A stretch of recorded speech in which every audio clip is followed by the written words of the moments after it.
जय श्री राम भक्तों, आज हम सुनेंगे योगिनी एकादशी व्रत की पौराणिक कथा।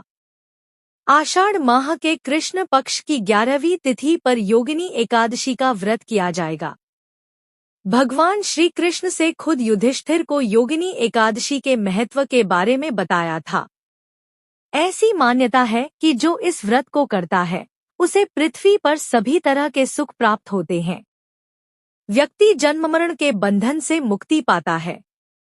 योगिनी एकादशी का व्रत करने से 88,000 ब्राह्मणों को भोजन कराने के समान फल की प्राप्ति होती है और व्रती को बैकुंठ धाम की प्राप्ति होती है।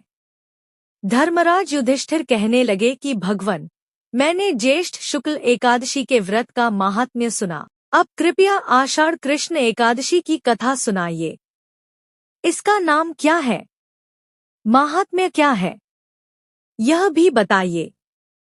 श्री कृष्ण कहने लगे कि हे राजन, आषाढ़ कृष्ण एकादशी का नाम योगिनी है।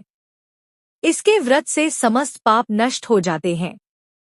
यह इस लोक में भोग और परलोक में मुक्ति देने वाली है। यह तीनों लोकों में प्रसिद्ध है। मैं तुमसे पुराणों में वर्णन की हुई कथा कहता हूँ, ध्यानपूर्वक सुनो। स्वर्गधाम की अलकापुरी नामक नगरी में कुबेर नाम का एक राजा रहता था। वह शिव भक्त था और प्रतिदिन शिव की पूजा किया करता था। हेम नाम का एक माली पूजन के लिए उसके यहाँ फूल लाया करता था। हेम की विशालाक्षी नाम की सुंदर स्त्री थी। एक दिन वह मानसरोवर से पुष्प तो ले आया, लेकिन कामासक्त होने के कारण वह अपनी स्त्री से हास्य विनोद तथा रमण करने लगा। इधर राजा उसकी दोपहर तक राह देखता रहा। अंत में राजा कुबेर ने सेवकों को आज्ञा दी कि तुम लोग जाकर माली के न आने का कारण पता करो, क्योंकि वह अभी तक पुष्प लेकर नहीं आया। सेवकों ने कहा कि महाराज, वह पापी अतिकामी है, अपनी स्त्री के साथ हास्य विनोद और रमण कर रहा होगा। यह सुनकर कुबेर ने क्रोधित होकर उसे बुलाया। हेममाली राजा के भय से कांपता हुआ उपस्थित हुआ।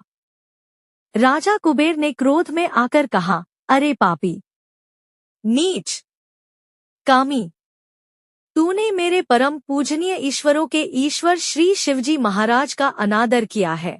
इसलिए मैं तुझे शाप देता हूँ कि तू स्त्री का वियोग सहेगा और मृत्युलोक में जाकर कोढ़ी होगा। कुबेर के शाप से हेममाली का स्वर्ग से पतन हो गया और वह उसी क्षण पृथ्वी पर गिर गया। भूतल पर आते ही उसके शरीर में श्वेत कोढ़ हो गया। उसकी स्त्री भी उसी समय अंतर्ध्यान हो गई। मृत्युलोक में आकर माली ने महान दुख भोगे। भयानक जंगल में जाकर बिना अन्न और जल के भटकता रहा। रात्रि को निद्रा भी नहीं आती थी, परंतु शिवजी की पूजा के प्रभाव से उसको पिछले जन्म की स्मृति का ज्ञान अवश्य रहा। घूमते घूमते एक दिन वह मार्कंडेय ऋषि के आश्रम में पहुंच गया, जो ब्रह्मा से भी अधिक वृद्ध थे और जिनका आश्रम ब्रह्मा की सभा के समान लगता था। हेममाली वहां जाकर उनके पैरों में पड़ गया। उसे देखकर मार्कंडेय ऋषि बोले, तुमने ऐसा कौन सा पाप किया है जिसके प्रभाव से यह हालत हो गई। हेममाली ने सारा वृत्तांत कह सुनाया। यह सुनकर ऋषि बोले, निश्चित ही तूने मेरे सम्मुख सत्य वचन कहे हैं, इसलिए तेरे उद्धार के लिए मैं एक व्रत बताता हूँ।